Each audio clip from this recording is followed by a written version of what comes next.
together a invitation square card box.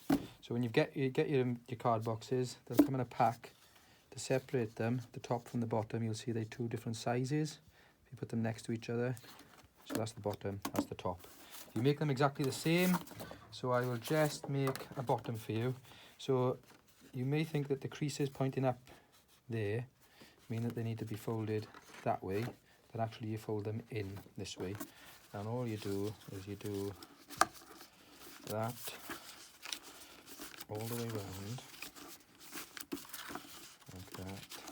I haven't done this for a long time, so if I can do it now, anybody can do it. And then you just do that, and you do that, and then you get the four corners. The last one's awkward, you just need to push them both in together, and there's your base. And we'll do a top just to show you.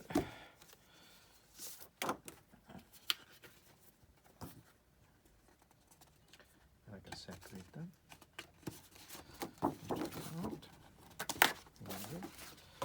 So exactly the same. 1, 2, 3, 4. Push the one corner in, push it over. Push the other corner in, push it over. That over, and then the two together.